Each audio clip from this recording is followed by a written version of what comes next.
Bum bum bum, literature gets a look. Legs talk about books.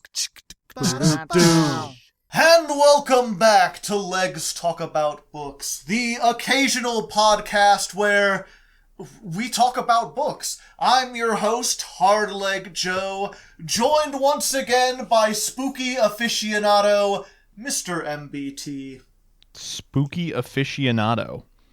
How'd I get that one? I had to usurp the spooky general. It was a bloody spooky coup. I don't think that's what aficionado... That's not like a military term, is it? No, it's not. It just sounds vaguely like one, right? Yeah, somewhat. Like someone who should have a bunch of medals pinned to their chest, but in reality they just really like Game of Thrones. Yeah. Like if there was a Nightmare Before Christmas 2 where Jack Skellington waged a war against Christmas, then like his dog would be the spooky aficionado. Why would he do that? I don't know, man. Times have been rough. You know, the economy's been taking a hit in Halloween They needed Town. a scapegoat in Halloween Town. Yeah. It's easy to scapegoat people that they have no concept of, you know? But anyway, we're here today to talk about The King in Yellow by Robert W. Chambers, who I keep wanting to call Chalmers for whatever reason. I guess I'm just Simpson-brained. Mario Chalmers. Yeah. Chalmers for the tie, and then Nyarlathotep shows up. Which I guess a lot of people sort of associate The King in Yellow with the Lovecraftian mythos, which we did a whole bunch of episodes both on Lovecraft and the people that followed him. So this was kind of our chance to step back and look at something that was before Lovecraft, because this is something that inspired him. I believe this was like 50 years before he started writing. That is correct. So King in Yellow is not a book. It is a group of short stories by Chambers. Chambers is a very strange figure in like the Lovecraft mythos because he mostly wrote, to my understanding, like romantic stories. Yes.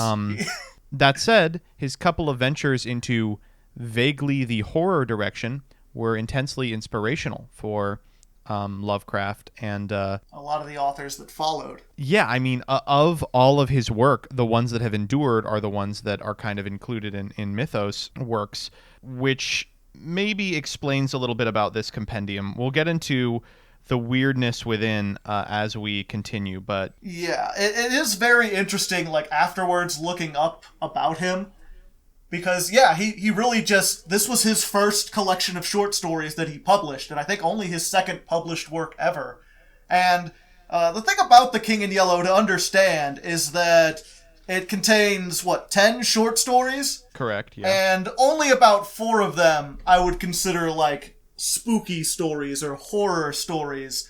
The other 4 really have almost nothing to do with horror whatsoever. Yeah, I mean, we'll get into it as we go into the individual stories, but the short of it is The King in Yellow is a blasphemous play that corrupts the minds of those who read past its first act, and it features as a prop in the first half of the work, and then the second half of the work is a bunch of bohemians having fun in Paris.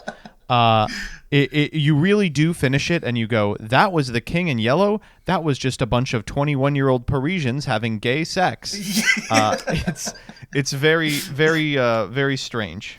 Yeah, and I guess that kind of leads into the spoiler-free thoughts, which is what we always start with, sort of telling whether or not we'd recommend this book, what we thought about it.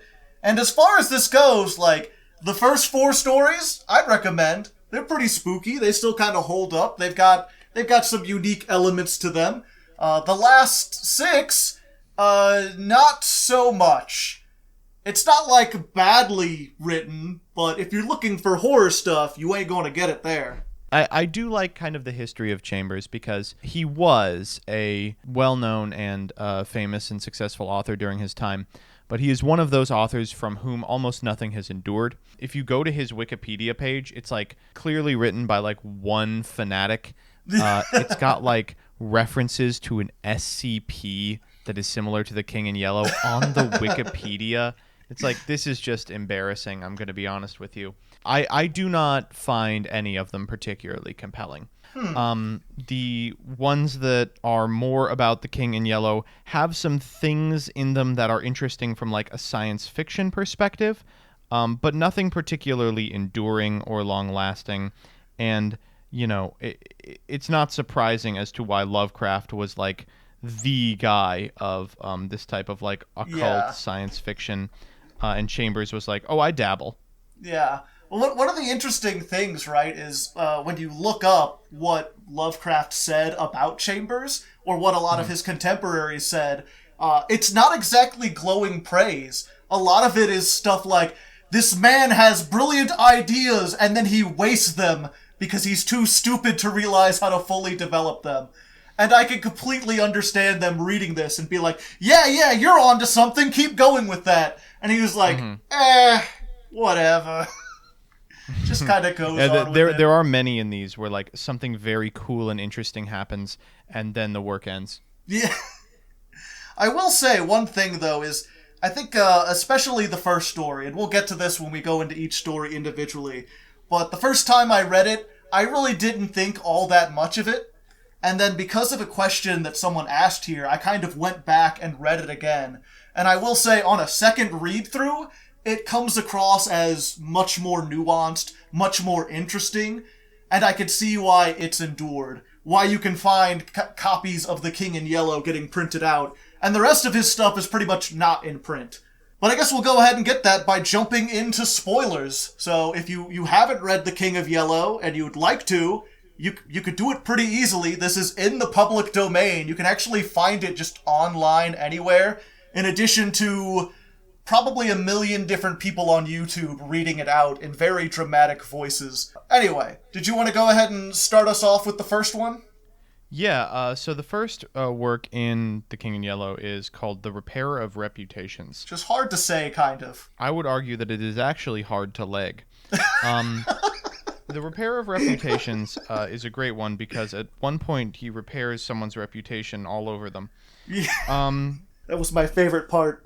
This, I would say, is probably the closest the work gets to, like, horror, I suppose I would say.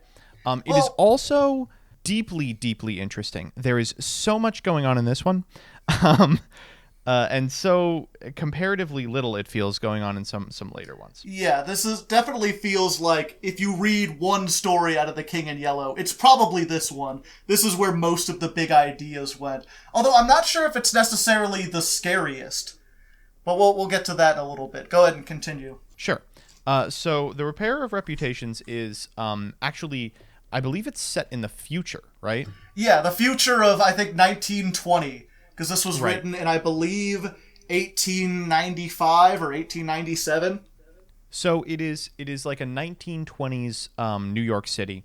And the concept is that The King in Yellow is a text that is well-known and well-published, with the understanding that if you read a certain amount of it, you will become gripped with unknowable truths and unanswerable questions and will slowly go insane. Yeah, he does a really good job of, like, laying out the fact that, like, there's nothing objectionable within the text. There's nothing there that you can look at and be like, oh, well, this is propaganda for this ideology, or this is lewd.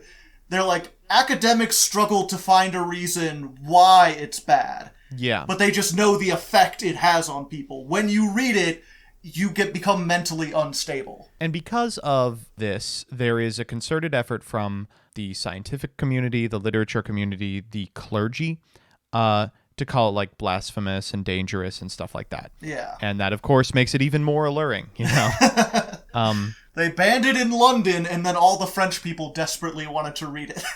So we open on a scene in which the first of what is effectively a suicide booth is being erected in New York City. Yeah, that's one of those really weird things. Like, this story opens with him sort of laying out this potential future history in which essentially America goes ultra-nationalist. They talk about ejecting all the other races and stuff. Yeah, this one is...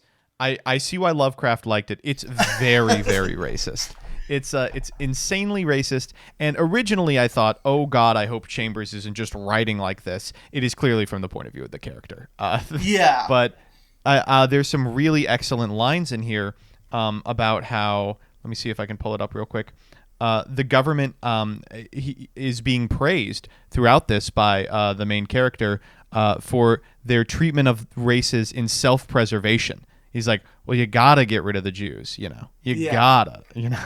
It's one of those things, I guess this goes to a later discussion point, but it's worth bringing up here, because someone asked, like, do you think this is supposed to be a dystopia or a utopia? Because the way it's praised by the character kind of seems like, oh, this was a good and logical thing. Right, I mean... But reading especially the rest of his works, like, he's very much into French and Republic and democracy and brotherhood and fraternity, and it doesn't seem like Chambers himself is saying this is a good thing at all. Well, we'll get into this, but it is very funny to me that it begins with this long... praise of the government as they have expelled all of the races. But as soon as the suicide booth goes up, there's like this huge abject fear. The suicide booth is a hugely mechanical contraption. There are kind of unknowable inner workings, which is not particularly subtle. Yeah, it's just like a big marble box, and they're not really sure what goes on. But they're like 30 minutes or later, the problem is solved. Yeah. In this one, I guess I would say the eldritch horror that Lovecraft would make explicit in future stories, Chambers attributes like the ongoing background radiation of horror functionally to like the post-World War I industrialization of America, right? Yeah. These huge whirring machines and marble cutters and scientists as alchemists and people who prod in the wrong era, which is where the character for whom the work is named is introduced. Yeah, the titular repairer of reputations, who, if nothing else, a very interesting design. Like, I don't think I'll quite ever forget this character. This guy who has no ears, and I don't think they ever state whether he lost them or was just born without them, but instead has crudely made wax ears sort of wire-framed to his head, and is missing all the fingers on one hand, and is this sort of shriveled, deformed creature who also is very powerful, who has this, like, sense of charisma that he can at least work on not only the main character, but several other people as well. He's basically a Mr. Potato Head, yeah. I guess that's one way to put it. So, this guy, basically his job is people will come in, pay an unbelievable amount of money, and their reputation will be saved. Yeah. We are given no information about how he does this or what happens, but that's just what happens, Yeah, it's very vague. They just sort of mention that he's like, yeah, I have a couple hundred people in my employ, from, like, senators and stuff to low thugs. And he's like, not all of them need the money, but all of them do the work. Because if not, I have ways of motivating them. You get a sense that he is plugged into the occult in some way. Yeah. And the way that interests the main character is this text called, I believe, The Imperial Dynasty of America. Yes, which I believe is supposed to be some kind of future document laying out how the American emperor's lineage will go in the future. I was under the impression that what it details is who is, like, heir to what, right? Oh, okay. With regards to, like, some sort of American monarchy. It's kind of vague. And it's at this point that I think people start to rightfully call into question the narrator themselves. Yeah. Chambers, not a subtle writer, I believe has straight up gone on record and been like, a lot of the work in The King in Yellow is meant to break a foundational rule of storytelling. Yeah. And this was his first, like, attempt at, or not first, but his published attempt at talking about, like, an unreliable narrator. One interesting thing about this, right, is from what I understand, because I read this on stream, and I had someone in the audience who said they had taken, like, courses on, turn-of-the-century literature. And they were like, at this time, kind of like first-person narratives were rare, other than, like, counts of non-fiction events. There weren't a whole lot of them. And so the idea of having an unreliable narrator was actually kind of novel. Yeah. It wasn't something that people saw a whole lot. And because they weren't even used to narrators in the first place. This one is, of course, not particularly subtle. Yeah. Being one of the first, it obviously doesn't really have to be, but the crown with which the main character kind of adorns himself is like described as this like flashing diadem with all these diamonds on it. And then later his cousin comes in and is like, what's that, tin can on your head, and stuff like that. What's that gaudy little dime store tiara you've got there? Mm-hmm. And he's like, I'm keeping it in my safe. And they're like, why are you putting that in a bread box? This kind of ties into the next story, which is called The Mask. And I think it is implied that intimate knowledge of the King in Yellow as a text has pretty profound effect on your perception. And the way in which this manifests for this person is it gives him delusions not only of like all this stuff being super cool and epic, but also of his own place in the imperial dynasty. He basically believes himself to be the rightful inheritor of the crown of the King in Yellow. Yeah. Should he get his cousin out of the way. Yeah. He attempts to do so, half succeeds and half fails, insofar as the cousin lives and also a bunch of other people relevant in the Imperial American Dynasty live, and then he breaks down as this Mr. Potato Head Man is bleeding out after suffering a fatal scuffle with a cat. Yeah. And he says, woe to you, woe to the man who is crowned with the crown of the King in Yellow.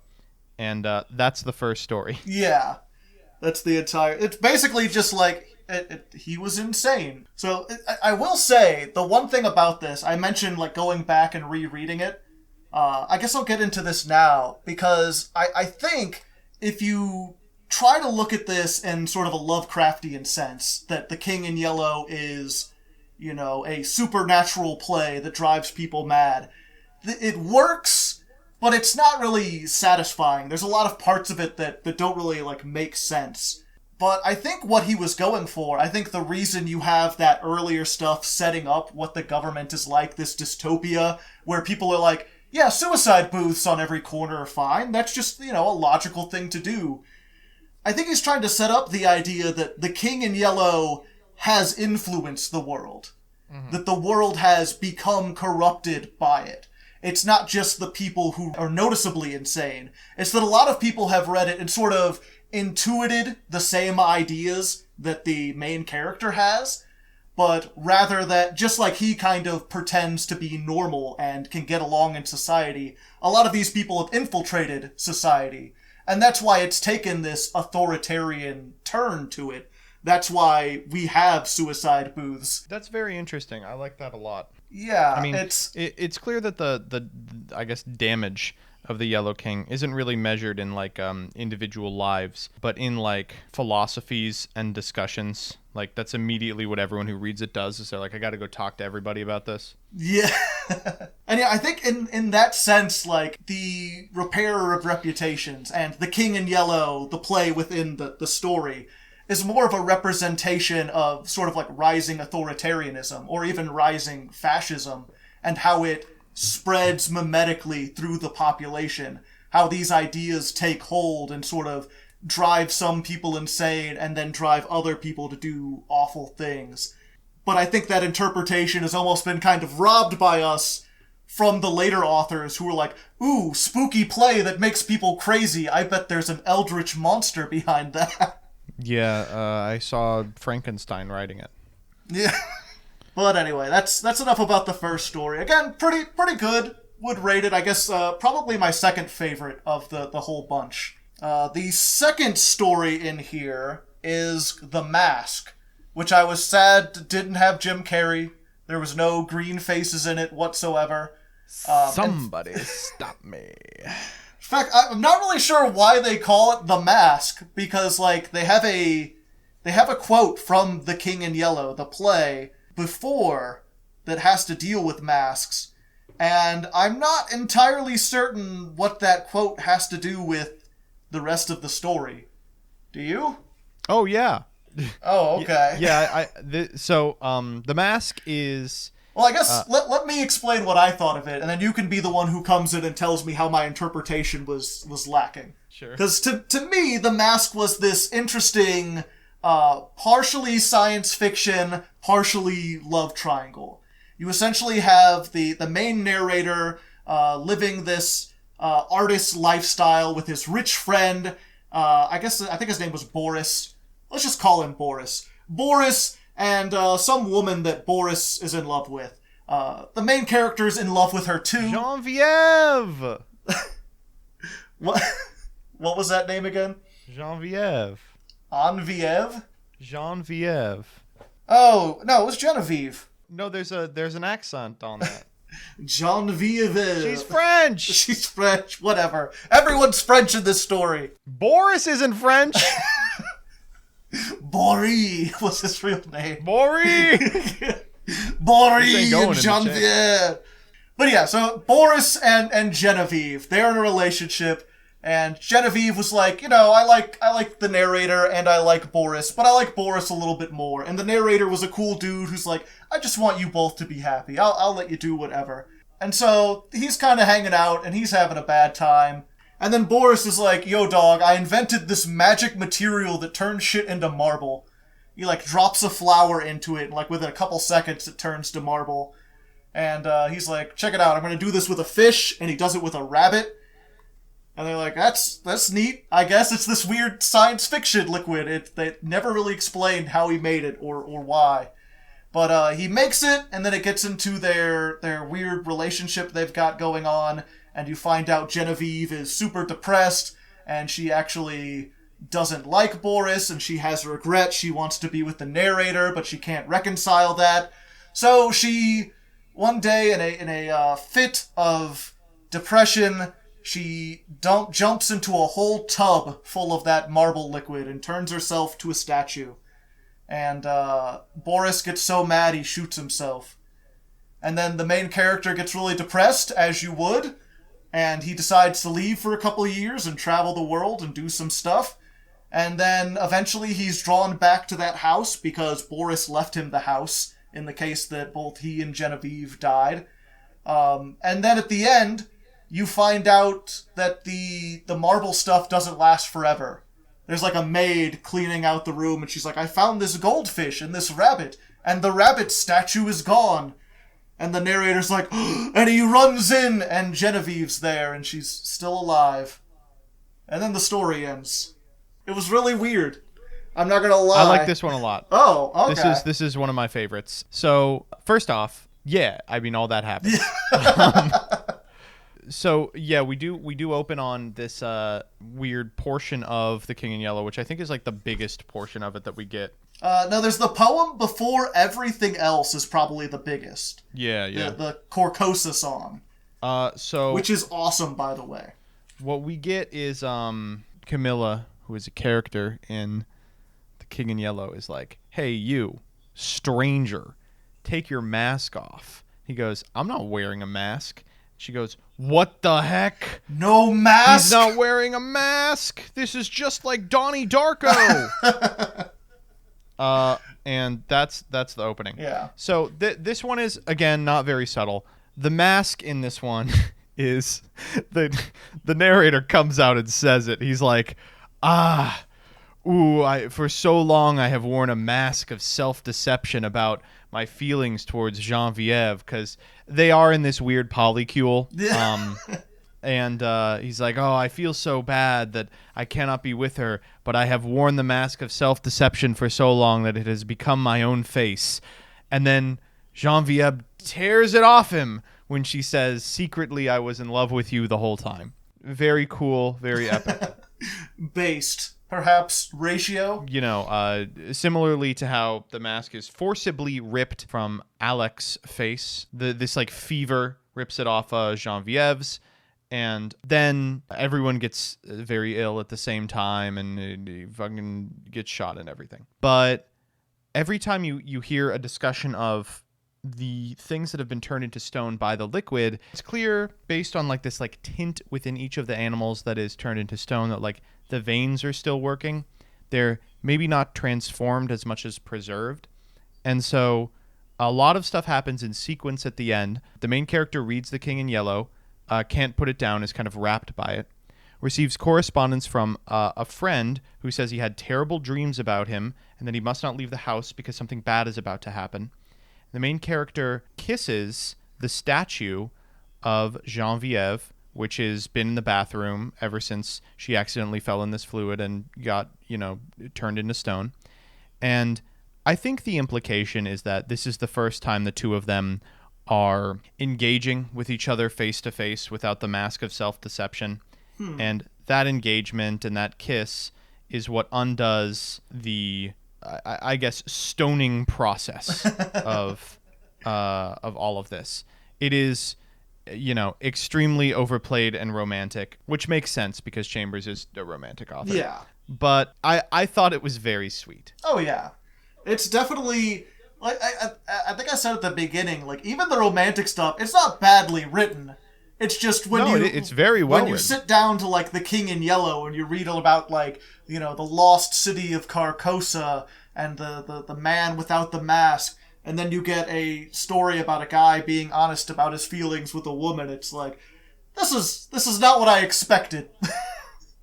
I guess my mind wasn't in the right framework. I was still trying to, like, process it as like a spooky story or a science fiction story, and it's really neither. But it is still pretty nice. I liked this one quite a bit. And this is one of the people who reads The King in Yellow and gets out of it, which is enjoyable. Yeah.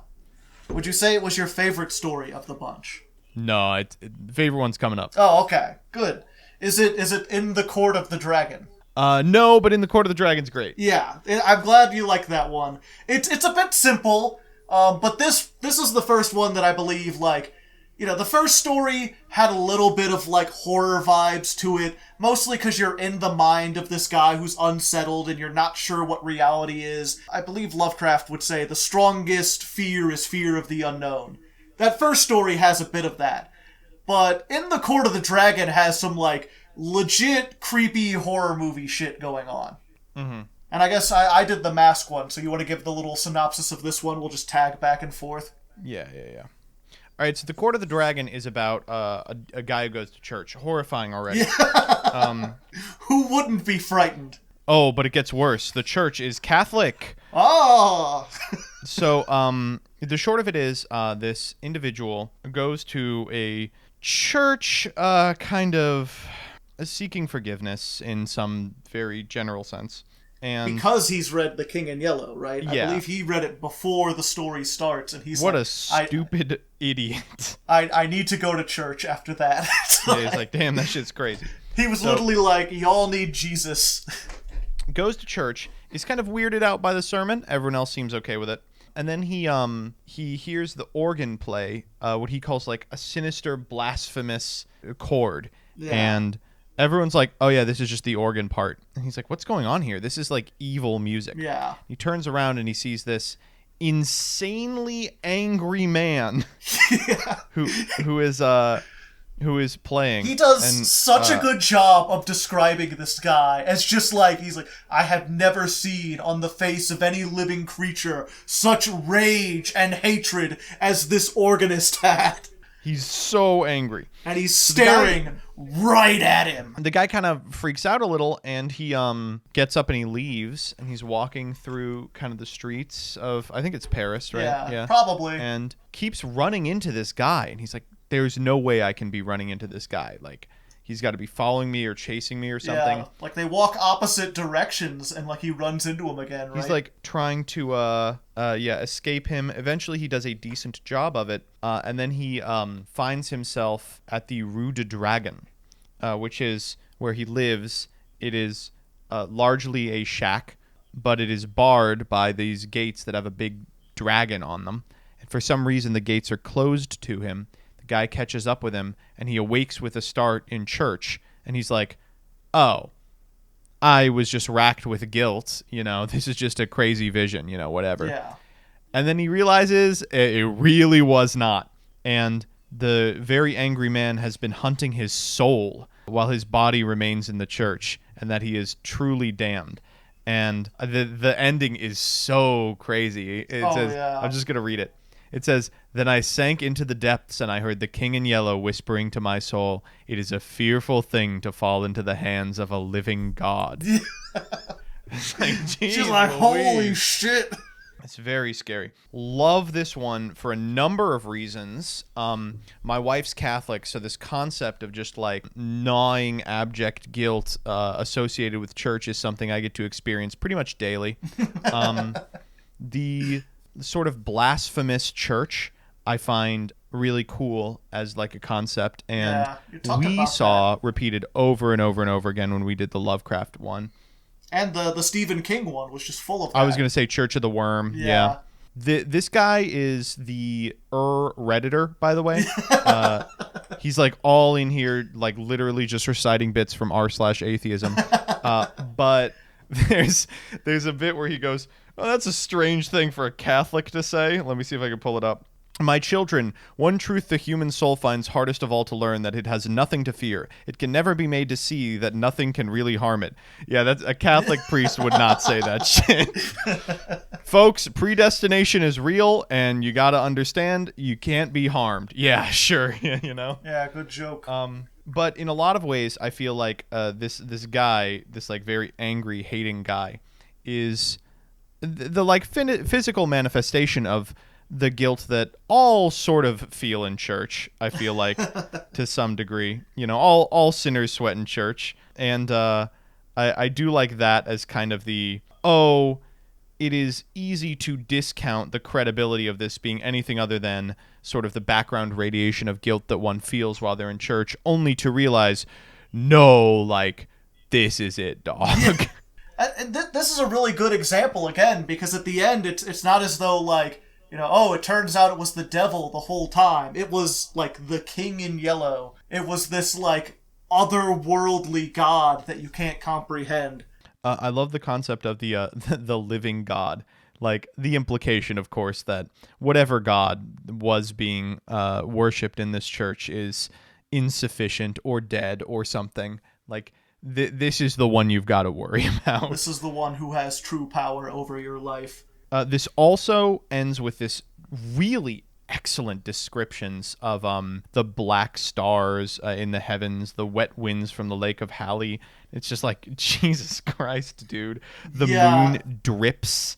It like, you know. He uses that romantic language to sort of paint this alien picture, and it's like so ominous, but in a way that like you haven't seen before. Like you hear about black suns and dripping moons, and, like, it evokes this feeling of just, like, where am I? This is not right. And I will say, I didn't really catch on the whole, like, church aspect of it. I got the idea of guilt, but for me, even as, like a not religious person, the sort of feeling they get here, this idea of, like, being stared at, being followed, that sort of people know what you've done. They can see into you. That fear is, like, almost universal, I feel like. And that just, like, that hits so hard. It's not, like, the spookiest story because it's still a little esoteric. It's still, like, you'll get a couple people who are going to be like, well, that's not a very scary monster. But at least emotionally, this is probably one of the most, like, existentially terrifying tales in here. Yeah. And on that note, let's move to the scariest one in here. Okay, I'm glad you could agree. The Yellow Sign. This one rocks. This one's so good. Yeah. This one is probably the best. If you only read one, you kind of need to get the Repairer of Reputation. Honestly, just read the first four. Read the first four. It's 80 pages. You can manage. But the Yellow Sign is the one where it's like, okay, now I understand why the horror people loved this. Because the Yellow Sign really kind of cements this idea of the King in Yellow play not just being a metaphor, not just being this thing that if you read, bad stuff will happen to you. This kind of sets up this almost predestination idea. Like most stories, this takes place in France, follows an artist living a bohemian lifestyle, and he's got this model that he, like, really respects. He loves drawing, but he's like, he always kept things professional. And there's this undercurrent of them both sort of realizing that they do have feelings for each other, that they do love each other, and they want to be in a relationship. But at the same time, there's this feeling of dread, because they've both been having these awful nightmares recently. And they've also both noticed this watchman who's been standing around their building, who's this very pale, kind of bloated fellow who looks like a grave worm, who always seems to be following them around and paying attention to them. And in the dreams, the woman is being visited by this gravekeeper figure who is driving a hearse that has the narrator in it. And she knows that he's like dragging him away to some place awful, that he's either dead or worse than dead. And I'm trying to think of exactly how to describe it, because they do end up reading The King in Yellow.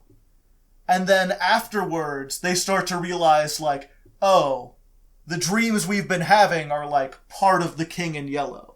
The stuff that we've been experiencing is all paralleled in this text. It's like the text was reaching out to them before they even read it, and they were doomed forever to read it at some point, because it was inevitable.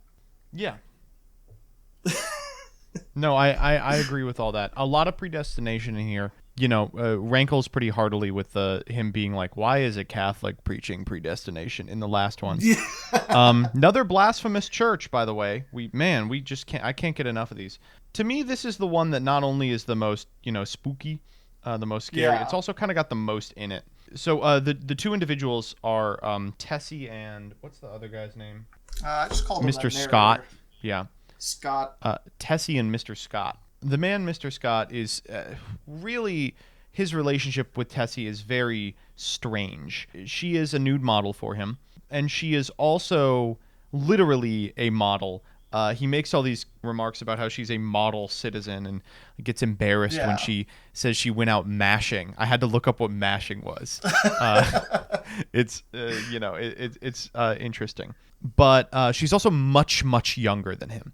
And it's clear that he views her, more as like a daughter than like a romantic interest or anything. Yeah, or maybe more like a younger sister or a younger cousin even. Right. And early in the work, he screws up a canvas because he just can't stop drawing this like sickly green contagion at her, on her, which like corresponds with the first time that he is like seeing her as a woman. He's got this like very weird, like, as he comes to terms with her womanhood, it becomes like a contagion, right? It's very strange. Then, they start talking about dreams and how, if it is very flirtatious. If you have a dream about someone, it's usually because you're into them, or usually you're maybe jerking it a little bit. We've all been there. These dreams were a little bit different. Yeah. And they both dream a scenario in which the man is functionally buried alive. Yeah. Then he begins to see Tessie as a romantic partner, and he like kisses her, and they spend a night together or something, and everything changes. And then she comes to model for him again, and is embarrassed to be nude, and it's like, dog, we get it. We like, I understand you gotta write the Eve metaphor, but she's embarrassed of her nudity. I hope this stand-in for Eve doesn't find the forbidden fruit that is the King in Yellow. That would be crazy.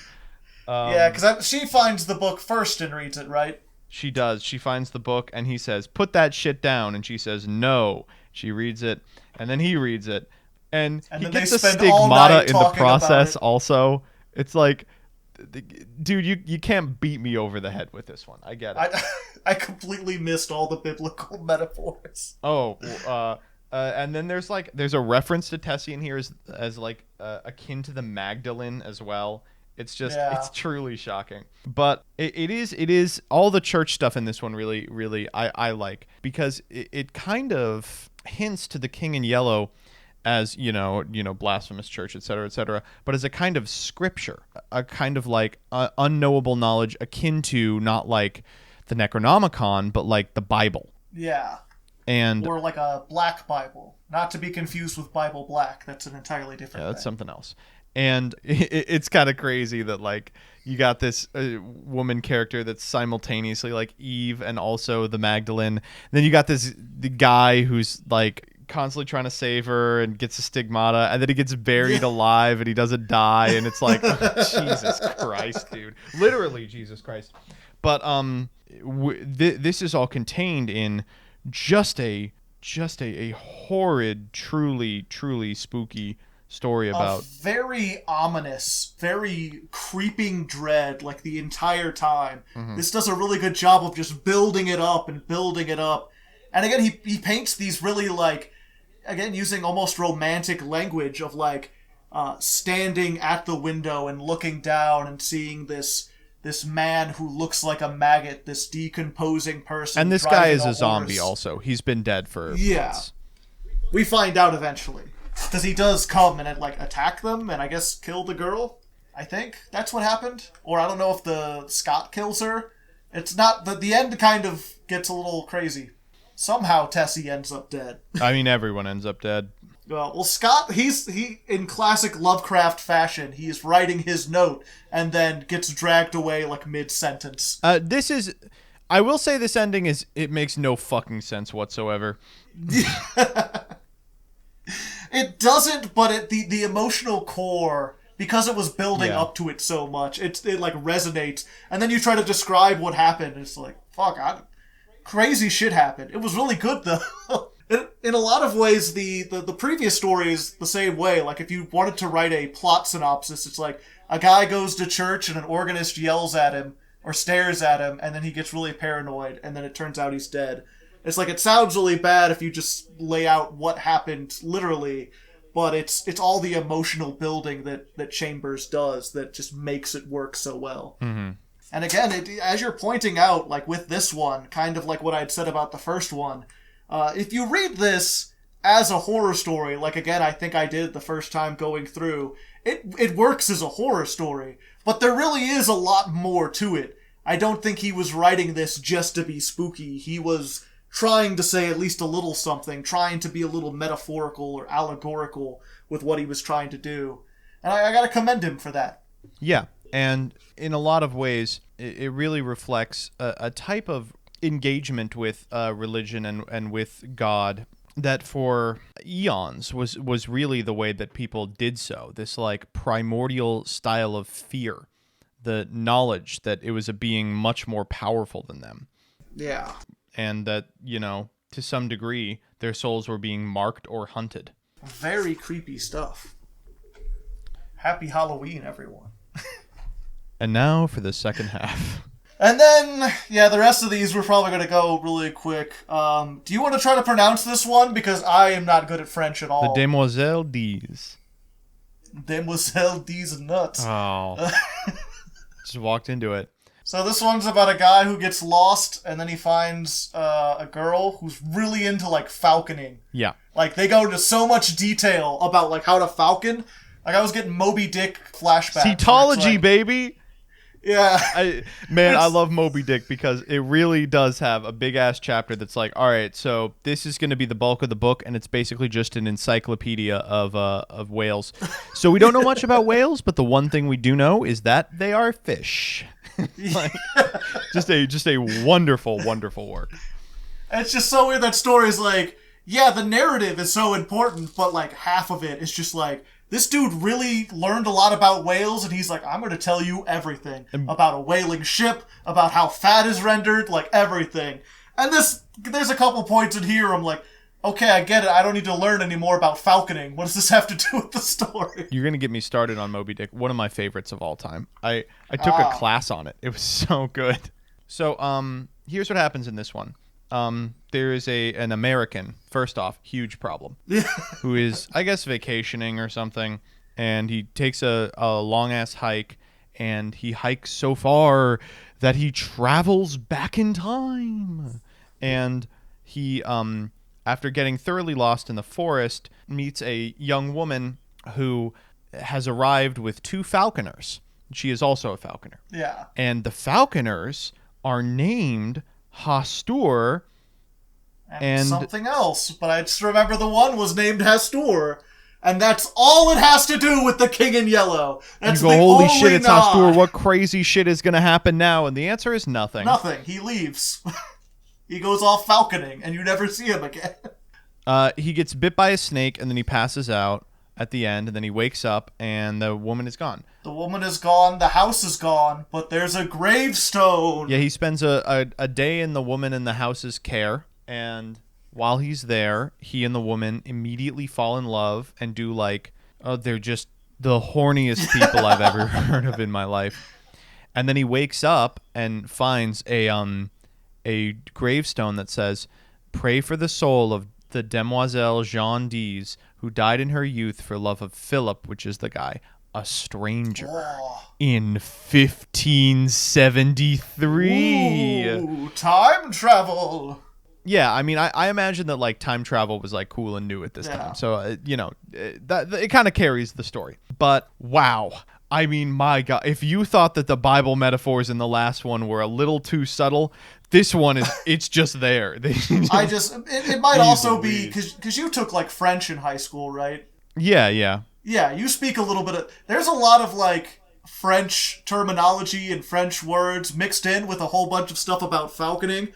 And also, I might have read this at like 3 o'clock in the morning. But for me, by the end of this, I was just like, what the fuck is going on here? I actually wrote, that was The King in Yellow? That was just 30 pages of falconry. Getting bit by the serpent being the temptress, et cetera, et cetera, et cetera. But the crown jewel of this story for me is the falcon metaphors. There's a lot of you really mechanical discussion of how falconry works. Yeah. And, they keep being like, "Oh, my brave falcon, will you return at my call?" And they go, "Yes, I am tamed. I am jest and belled." And they say this line like 9 times. And it's like, I get it, dude. Like, "Oh, I have become tamed. I'm really, you really falconed me." Like, I'm in love. Put a hood on me. And then, that's it. I wrote in here, I know writers who use subtlety and they were all cowards. Falconry is like a very intimate thing. It's about a bond between a person and a falcon. It's about catching and commanding, and it is very erotic. But then he just says it. He'll be like, "Wow, what an erotic thing you've just said to me," and it's like, well. But that's how you know he's an American, baby. Yeah, that was. I'd have to say that's my least favorite story. Oh, not close for me. It was not my least favorite story. Some of these other ones, they're not good, but I think the reason that one bothered me was because it had like the potential to be spooky.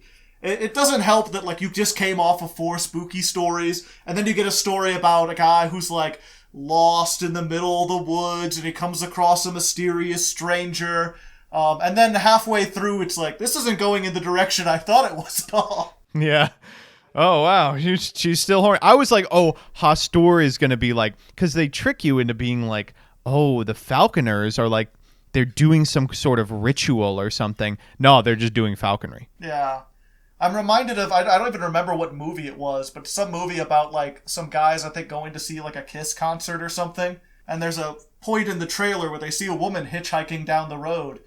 And they're like, "Don't pick her up, man. That's how a lot of horror movies start." And he's like, "It's also how a lot of porno movies start."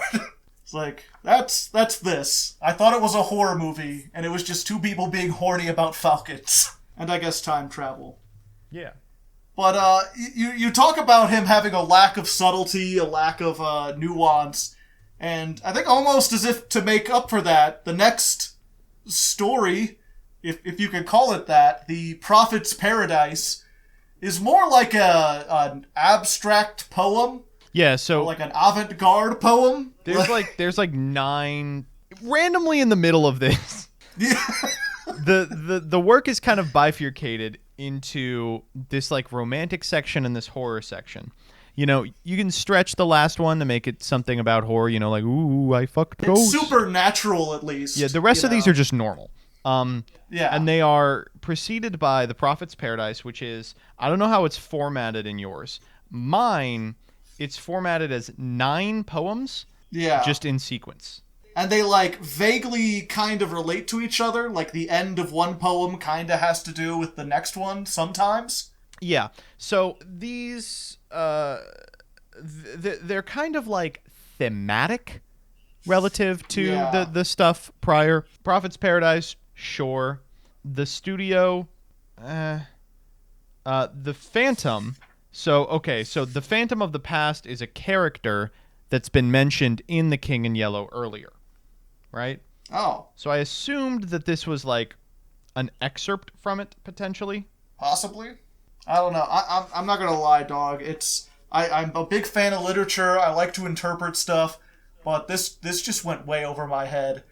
Like, I read this and I could not absorb any of it. I have no idea what these are supposed to be about. Oh, sure. Many of them, like The Sacrifice, I read and I go, all right, sure. And some of them, I think there is some interesting stuff going on here.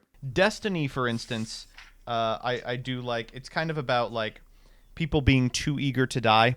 And there's all these stories are about young men who are tantalized by the concept of forbidden knowledge or by love or by war, and they're just like, fuck it, let's die. So that makes sense. The Throng is like a farce, but one of the characters is Truth, like capital T Truth. Yeah, has some funny lines. Truth is an honest thief, it's kind of funny. The Jester, I wrote something like fairness versus, oh yeah, he keeps being like, was she fair? Meaning, did she look good? But also, was she fair as in, like, was it equitable? Yeah. That's like a cool little thing that's going on. Little play on words there. And then if you thought that maybe that play on words was a little too subtle, the next one, The Green Room, literally spells out, you get it? Yeah. And it's written like a fucking knock-knock joke. Is it fair to be beautiful? And then finally, The Love Test. Sure. That's what I wrote for this one. Sure. Okay. Why not? Yeah. I'm sure that there's something to these. I'm sure maybe if someone liked poetry, they could tell us. But I don't know. I feel as if they're all like thematic. Yeah. And some of them mention characters that are in the larger King in Yellow, but there's a lot of repetition. Yeah, not for me. Yeah, definitely not for me. Still not my least. The thing is, it was short. And I like the idea. I could take some of these lines and just throw them out randomly and seem mysterious and cryptic, like I'm more smart than I am. That's what I got out of these. And then from there, yeah, the last 4 stories are just like dudes living in France, having romantic times. Yeah, we're gonna go through these a little faster, I imagine, but I do have some stuff to say about them. The Strait of Four Winds isn't really a romantic. That one's still kind of like spooky in more of a Poe kind of way. Yeah, so do you want to do this one? I barely remember this one, so if you could do it, that would be better. All right, so this one is about this guy named Severn. So the characters in the next 4 they're just like back and forth over and over again. Yeah. This one's about a guy named Severn who can talk to animals, but he can talk to animals in the same way that not like Dr. Dolittle can. Like the dog whisperer can. Yeah, he's been lonely for long enough that he recognizes the intricacies of sort of an animal's nonverbal communication. Yeah. And a dirty cat walks into his home, and he's like, "Okay, let's talk. How are you doing?" And he finds that this cat that is famished and dirty has a beautiful bit of lace around her neck. It's a garter, and he recognizes the garter as a woman belonging to that of a woman whose name is Sylvia and lives in the Street of the Four Winds, as does he. Yeah. And so he goes to her apartment, and it's just this huge empty room. Very Victorian. Yeah. Many people have gossip about this woman. They say she is forgetful, she is no good. But he meets one person who says, "Oh, she is very good, she is very fine, I have seen her once." And so he goes in there and he finds just big heaps of like clothes, and things are in disarray, things are dusty. Yeah, they're just everywhere.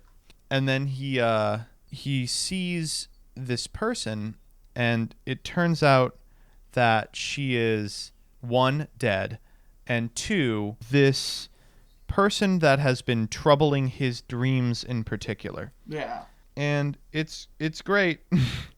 I don't know what it is about this one. I really like it.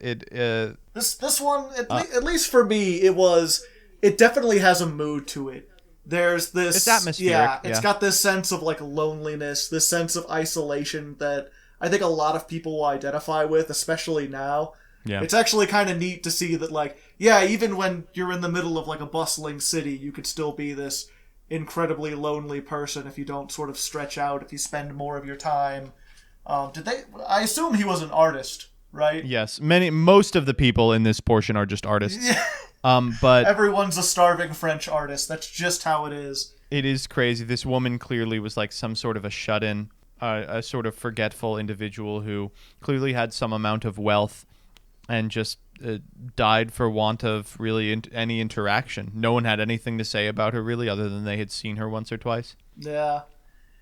It's very sad. It's very melancholic, which I get a lot of people like that. Just not really my vibe. Just not something that I particularly like get along with or find super interesting.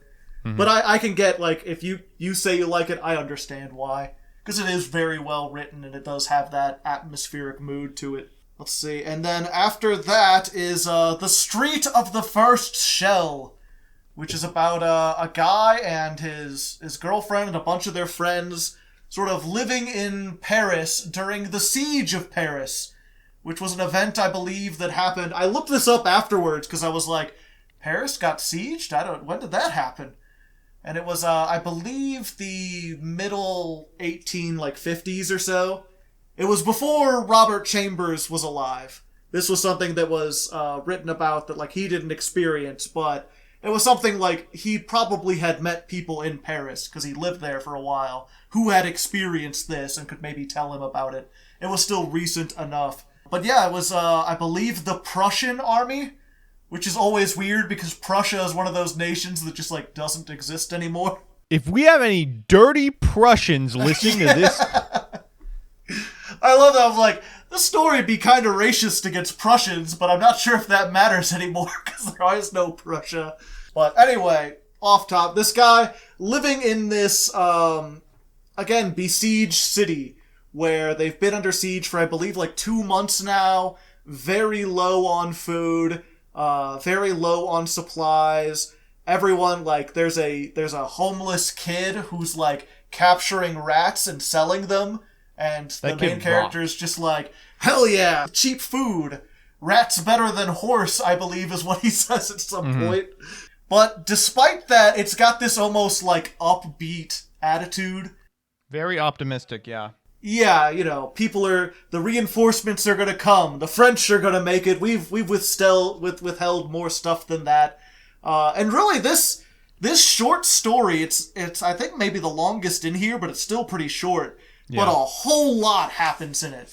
You know, he finds he's an American, by the way, living in Paris, but he has a sense of fraternity with the French because they're both from countries that are republics. They're very big believers in democracy. He meets another American who is like feasting on food and probably a Prussian spy, but they don't want to start like an incident. There's a part where he gets involved. He decides just randomly to join up with a fighting force, and he fights the Prussians. You find out that the woman that he's staying with, his girlfriend, actually had a kid with the spy, and she's worried about what's going to happen to the father of her kid, or if her boyfriend will accept her, knowing that she's slept with another man. And then of course the siege gets broken. The Prussians come in, and there's this big scene at the end where, you know, soldiers are running through the streets and they have to escape, and the shells are raining down and buildings are exploding and everything, and they're trying to find their way out. They get trapped in a cellar for a bit, but they barely escape before they break out, and it's just pretty exciting. It's just a nice story all around, I'd say. Yeah, a couple things to say about this one. First, we got a Sylvia in here as well. Yeah. She has a child with what is it we find out is a German spy pretending to be an American. This, to me, reminds me of the poems, of all things. The one, Destiny, about people being very eager to die. Everyone in this story is just, like, very upbeat and jovial at the prospect of, like, walking over debris and, you know, eating rats, and we have to do what we have to do.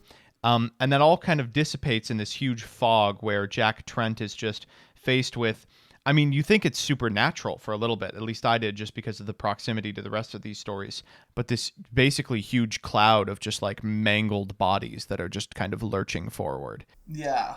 but that's how the war was. So it's I will say, despite the fact that that this is like the grounded in reality story, it still has this sort of sense of dreamlike quality to it. yeah.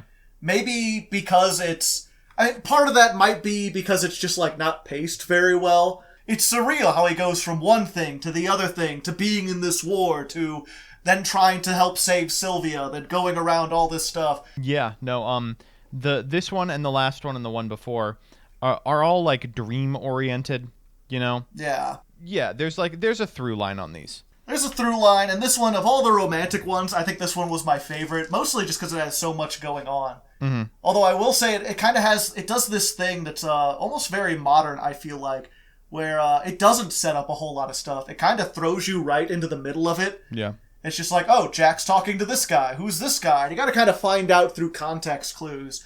But at least for me, that style of writing really keeps me engaged, because I'm trying to figure out who's actually going on, what the relationships are, and everything. Mm-hmm. So this one worked pretty well. Again, not very spooky for Halloween or anything, but just a nice story. If you want to hear something about 18th century France, there you go. And if you thought that was the last you were hearing about 19th century France, oh, you idiot. Oh no, the other two stories are also in 19th century. I said so much of this just takes place in France. So people occasionally refer to this next story, The Street of Our Lady in the Fields, and the previous two as the Street trilogy. And then Chambers wrote another one about a street. Yeah. So this one's called The Street of Our Lady in the Fields. It is a story that is as old as time. It is about falling in love with a prostitute. Yeah, pretty much. And just like, not much more to say about it than that. It's a lot of the characters from like the previous ones show up a little bit. It's like, charming, innocent young American man goes to France and doesn't quite understand how seedy everything is, and is just really charming to this woman. He's got like a big hayseed coming out of his mouth, and he goes, "Oh, I do reckon I'd love to get me some pussy." And he falls in love with the first woman he sees. It turns out she's a prostitute. This one, I get it. Yeah, again, it's more Bible cheesy stuff. It's like the cheesiest one here. It's very cheesy. It's very like, wow, many people think that he is dumb, and yet this American contains unknown multitudes insofar as he is willing to look beyond that someone was a prostitute. And then at the very end, they get like the equivalent of being baptized by sticking their head out of a fast-moving carriage and just like, having almost a spiritual experience of, of washing clean. Yeah. And then there's the last story, which is the same story again, but worse, essentially. Okay, I'm going to be honest with you. I do not have a goddamn thing to say about Rue Beret. It is a shockingly forgettable story. So, same people in this story, by the way. Yeah, some of the characters are the basically same. all fall in love with the same woman who's just, like, randomly around. They see her and they're like, dang, that woman is hot. And her name is Rue Beret, which is a pun. Yeah.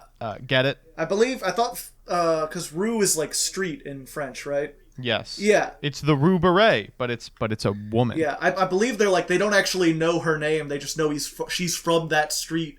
Because everyone goes up to talk to her, but she never, acknowledges them or introduces herself. She's always just like, oh, hi, and then moves on. So this one ends in the greatest way ever, which is one of the characters gets blackout drunk and decides that he has the capacity to scale an iron wall and break into this woman's house to endeavor himself to her. And he does. And she just kind of stares at him. And then he realizes he was an ass. Yeah, and all her stuff is like very pure and pristine and white, and very lonely. And he's like, this was stupid. I should leave. And he leaves. And that's the end of the story. That's the end of the story. The only partially redeemable thing about this, I feel like, I kind of like the way that he wrote about being drunk. I think he was clearly trying to be comical with that, where he's like, The left foot wanted to go forward, but the right foot didn't quite disagree. It thought that the southward way was more, in the very prim and proper way of, explaining how he was completely blackout drunk. That was kind of humorous, mildly. I don't know. Yeah. Otherwise, it sucks. I, again, really do not have anything of note to say about this. Shit was awful. I could see why they put it at the end. I remember reading up and hearing about, apparently he submitted a thing of 9 stories, and they're like, you can't just do 9, you gotta do 10. So he wrote that in, an afternoon, and, it has a bunch of characters from the previous story, and is very similar in tone, same setting and everything, and it's yeah, I think he just kinda half-assed this to get to 10. This one feels a little phoned in, yeah. Yeah. And that is The King in Yellow. There you go. The whole thing. 4 really awesome stories, and 6 shrug they're okay stories. And wow, we spent more time going over that than I expected. We haven't even gotten to most of the questions. But most of these are pretty quick. We can go over them real quick. Oh, you're gonna have to cut this shit down, idiot. Good luck. I'll cut it. Don't you worry about me.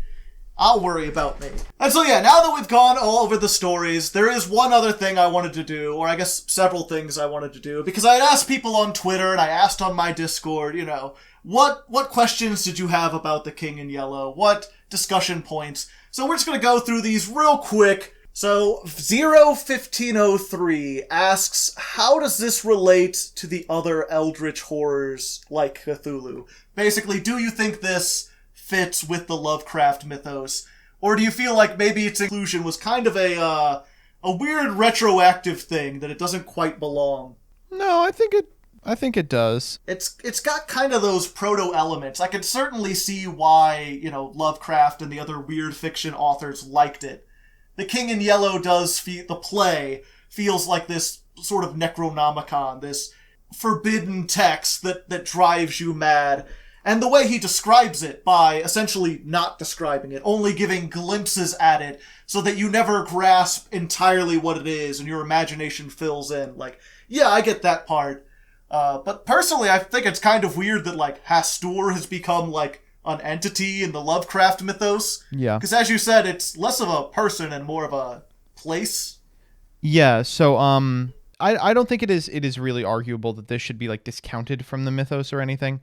I think it does have a lot of the same, thematic elements as the mythos would eventually embody. The yellow sign is, a picture that drives you mad. The book is a book that drives you mad. Certainly a lot of passages where Lovecraft would just phone it in and just name a bunch of books. Very, very much in line with that. Yes, it is strange in a lot of newer stories. Hastur is an individual, but in the Repair of Reputation specifically, it's pretty clearly a place. So who knows? I think Lovecraft specifically mentioned the yellow sign as an inspiration for a lot of his individual work, and that's not particularly surprising. Yeah. But I think that is just one-to-one with a lot of stuff that he wrote about later. Yeah, I think if you're interested in Lovecraft, obviously it's become part of the mythos, but you don't really have to read this to understand it, because it's evolved past this so much. Mm-hmm. It's almost like a different entity. Speaking of evolving past this, we briefly wanted to talk about the Hang King. SCP, I believe, 107, is it? Yeah, so one idea that we had, and we may do at some point in the future, is just reading a shitload of good SCPs. And there's 20 good ones. A lot of them are just so self-referential that it would take us an eon to read through all of them. But especially early on, there's a lot of really good self-contained ones. And one that is very popular is 701, which is the Hanged King. The Hanged King is the short of it is that it's a play that makes you go insane. Yeah, it's a play that drives you mad, and there's a character in it who appears.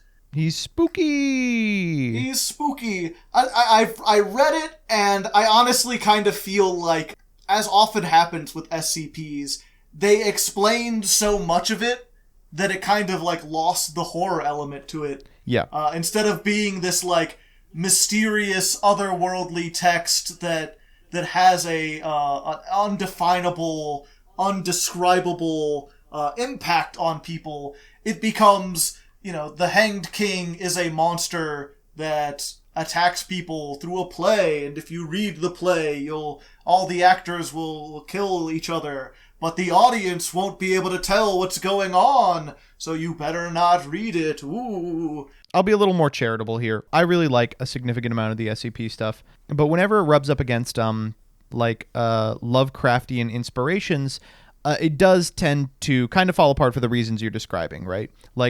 Once you catalog, the whole concept of SCP is that you are cataloging anomalous activity, and so much of the horror of Lovecraft and Lovecraft adjacent work is that it can't be cataloged or understood or comprehended.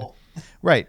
And there is a certain degree of fear that you can generate just from people attempting to describe or catalog or contain something that is indescribable and uncontainable and indecipherable. But I think all of that ground has been tread with regards to the SCPs. And while I do like 701, it is unquestionably the exact literal opposite of the King in Yellow, for better or for worse. It's not a work that we were super excited about after reading, but it was definitely the inspiration for this, and they went in the exact opposite direction. And I find that interesting as a writing exercise. It is. It's the thing for me too, right? Is that the SCP is essentially broken into two parts, right? They've got the initial thing explaining what the SCP is. And then they've got an artifact, which is a VHS tape of a high school performing the play. And I feel like either one of those on their own could be really scary. If you just had a videotape of a school performing a play, and then this eerie figure starts appearing, and then the lines change, and then it climaxes with all the students suddenly hanging themselves. It's whoa, that's a creepy thing. What the hell happened?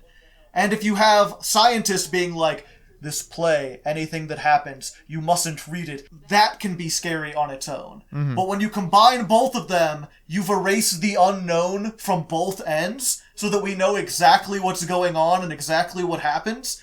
And so all the fear kind of drains out of it. Okay, so speaking of the play, The King in Yellow, I had a couple little cheeky questions about this. Sky asks, who do we think is the protagonist of The King in Yellow?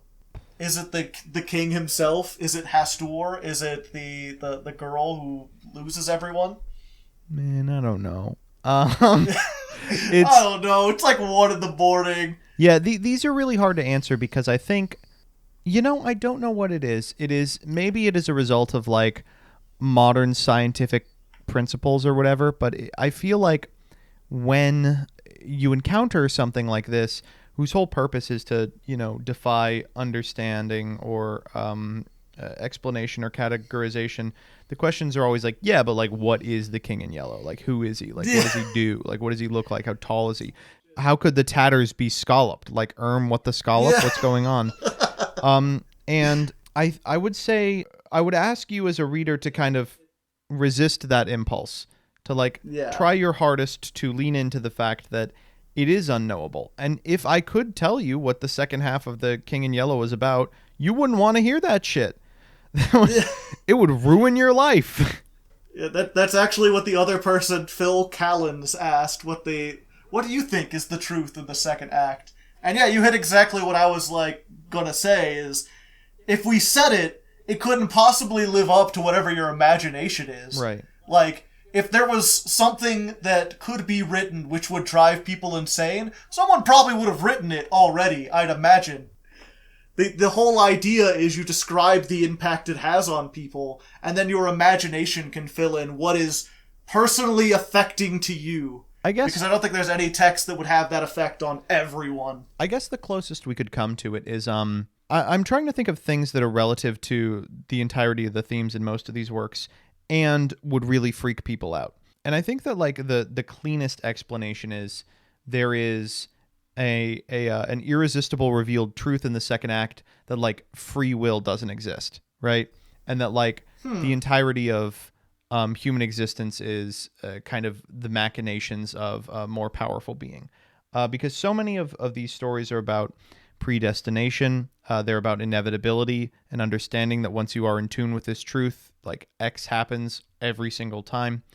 And that to me strikes me as an idea that, like, if I saw on a page irrefutable proof that, like, free will was a myth, I'd read that shit, and then afterwards I'd go crazy.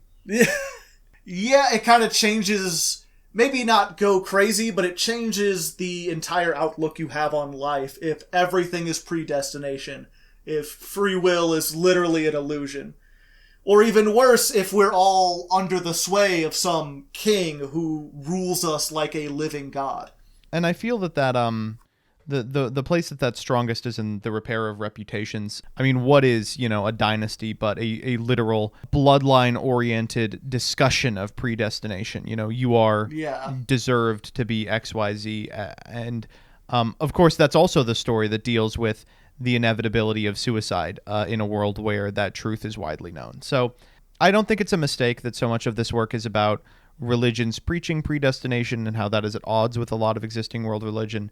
And so I think that would be a plausible thing that might be in the second half. But it also might just be a theme that permeates most of the stories about the King in Yellow. And the second half is that actually the spookiest thing is that there's a big spider right behind you. Oh!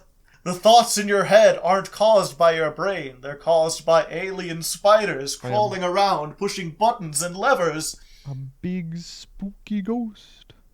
Did we already mention... So Moe Kingdom asked what our favorite story of the bunch is. And I know I said mine was the Yellow Sign. Is yours the Yellow Sign as well? Yeah. Okay. Because I know you had talked about I like the repair ones. of reputations too. It's good. Yeah. I like I like a lot of them. Yeah. I think of the first three, it's like the Yellow Sign, Repair of Reputations, House of the Dragon. I think I like the one about the first shell more than the Mask, but the Mask is still up there, and then the rest are just... I love the Mask. Mask is top 2 for me. Top 2! We're up there. Umbrus asked if Elder Entity Has Store is related to the story at all. They wanted to throw in Yu-Gi-Oh stuff. How much Sadly, Yu-Gi-Oh the is answer related? to this one is no. Yeah. In Chambers' work, it is specifically a location. Didn't become a person or an entity until way later. Yeah, or there's the guy in the one story about the Falconers. He was Hastor. It is kind of cool that Hastor is, like, wearing yellow, though. Yeah. That's, like, really sick. And then I think that actually covers it. The rest of the stories are, like, asking what we thought about the Society and Repair of Reputations. I think we already covered that. Someone asked if we would even talk about the last stories in the collection. It's like, yeah, we talked more about them than I thought we would. I thought it would just be one or two things. And, I think that just about covers it up. Certainly not as Halloween-themed as I thought it would be. But still a good read. I'm glad we did this. It's always fun to break out the literary eye and look at stuff. This is gonna fucking suck in terms of SEO. Yeah. Oh, I'm looking at the title of this one that other people have made videos about, and it's like, this book will melt your mind. It's like, I really would not say this about this work. This work was, foundational for Lovecraft specifically. It contains some interesting discussions of predestination, some interesting lessons about why theater is evil, which I wholeheartedly agree with. But outside of that, Yeah, I'd recommend the first 81 pages of this. Yeah, it wasn't quite what we thought we were going into. To be fair, though, we've covered most of the big horror stuff at this point, right? Like, everything else, a lot of people are like, oh, you gotta read Clive Barker. He did the story that Hellraiser was based on. It's like, yeah, that's 80 pages. What do we do after that? Like, oh, you should read Poe. It's like, I read Poe in high school, and Poe, I don't know, maybe it's just me. I don't really find him all that scary. He's just sort of, depressed more than anything. Anyway, we should probably cut this. What's it, 3 o'clock in the morning there now? Yeah, it's late. Okay. But yeah, thanks again for watching, and until next time, good luck, keep reading, whatever the sign out is. We're 2 hours into this. No one's listening this far. Whoa! Woe be to he who is crowned in the crown of the King of Yellow.